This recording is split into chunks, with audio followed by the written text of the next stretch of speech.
যখন এই দেশের ছাত্র তরুণরা অগ্রণী ভূমিকা নেয় তখন গণ অভ্যুত্থান আর কেউ ঠেকিয়ে রাখতে পারে না। ফ্যাসিবাদ যদি থাকে, এই দেশের শ্রমিক, কৃষক, কর্মচারী, এই দেশের নারী, এই দেশের জাতিগত কিংবা ধর্মীয় ভাবে যারা নিপীড়িত, তাদের কারো কোনো দাবি আদায় হবে না, হয় নাই। আমরা দেখেছি আমাদের শ্রমিক কর্মচারীরা, আমাদের কৃষকেরা কিভাবে তাদের দাবি দাওয়া নিয়ে মাথা কুটে পড়েছেন। আমরা দেখেছি কিভাবে শিক্ষকরা রাস্তায় রাস্তায় শুয়েছিলেন, তাদের কোনো দাবি দাওয়া আদায় হয়নি। ফলে রাষ্ট্রে যদি জনগণের ন্যায্য হিস্সা দাবি করতে হয়, রাষ্ট্রকে গণতান্ত্রিক হতে হয়, শাসকদের জনগণের কাছে জবাবদিহি করতে হয়। সেই জায়গা তৈরি না করা পর্যন্ত এই দেশের জনগণের ন্যায্য হিস্সা আমরা আদায় করতে পারবো না। কাজেই আজকে ফ্যাসিবাদের বিরুদ্ধে জনগণের বৃহত্তর ঐক্য গড়ে তোলা, সেটাই হচ্ছে এখন প্রধান কর্তব্য।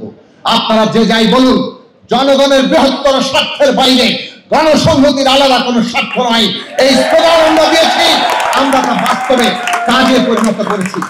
সেই বাস্তব কাজের জায়গা থেকেই আমরা ঐক্যবদ্ধ হয়েছি, কিন্তু যেন তেন ঐক্য নয়।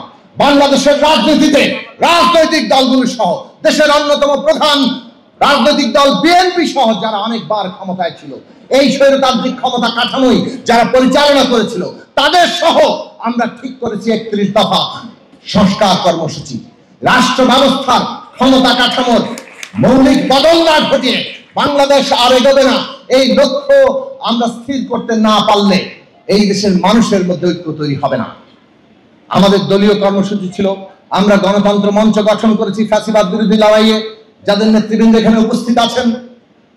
আমরা আমাদের কর্মসূচি দিয়েছিলাম 14 দফা। বিএনপি তার দিক থেকে কর্মসূচি দিয়েছিল। আরো প্রত্যেকটি রাজনৈতিক দল যারা ফ্যাসিবাদ বিরোধী আন্দোলনের যুগপৎ ধারায় ছিলেন, তাদের নেতৃবৃন্দ এখানে উপস্থিত আছেন, তারাও তাদের অবস্থান থেকে কর্মসূচি দিয়েছেন।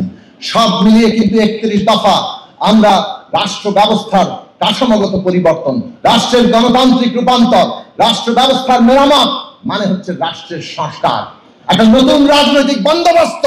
এই স্লোগানগুলো বিভিন্ন জায়গা থেকে উঠেছিল বলেই বাংলাদেশের যে অভ্যুত্থান যে কোনো মুহূর্তে ঘটতে পারবে।